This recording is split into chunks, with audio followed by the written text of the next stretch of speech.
जय श्री हरि। आज जानेंगे वर्ष 2026 आषाढ़ मास शुक्ल पक्ष में एकादशी का व्रत कब धारण किया जाएगा और जानेंगे व्रत के शुभ मुहूर्त के बारे में, पारण समय के बारे में, एकादशी व्रत का पारण कब और किस चीज़ से किया जाएगा, भगवान का भोग किस चीज़ से लगाया जाएगा।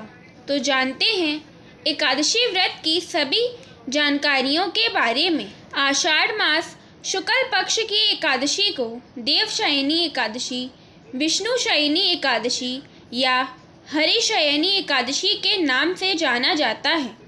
देवशयनी एकादशी व्रत की आप सभी को ढेर सारी शुभकामनाएं।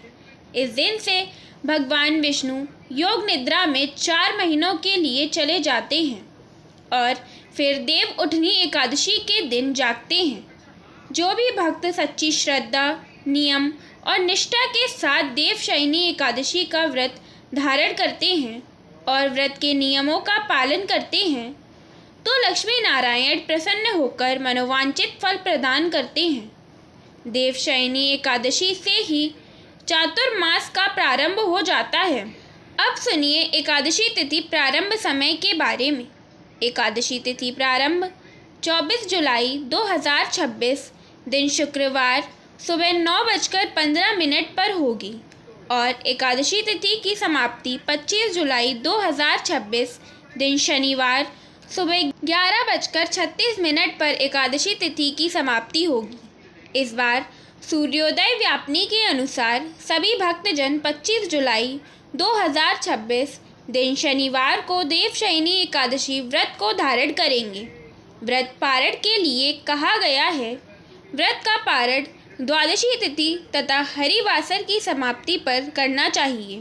द्वादशी तिथि प्रारंभ समय 25 जुलाई 2026 दिन शनिवार सुबह 11:37 पर होगी तथा द्वादशी तिथि की समाप्ति 26 जुलाई 2026 दिन रविवार को दोपहर 1:59 पर द्वादशी तिथि की समाप्ति होगी और हरिवासर समाप्ति 25 जुलाई 2026 शनिवार की शाम 6:12 पर हो जाएगी। तो व्रत का पारण 26 जुलाई 2026 की सुबह 5:40 से सुबह 8:23 तक होगा। सभी भक्तजनों को इसी समय व्रत का पारण करना चाहिए। 25 जुलाई 2026 को ब्रह्म मुहूर्त का समय सुबह 3:46 से सुबह 4:34 तक होगा। सूर्योदय का समय सुबह 5:22 पर होगा और सूर्यास्त शाम 6:48 पर होगा। 25 जुलाई 2026 राहुकाल का समय सुबह 8:43 से सुबह 10:23 तक होगा और 26 जुलाई को राहुकाल का समय शाम 5:06 से शाम 6:57 तक होगा। राहुकाल समय के दौरान कोई भी शुभ कार्य या नया कार्य नहीं करना चाहिए। इस बात का अवश्य कर ध्यान रखें।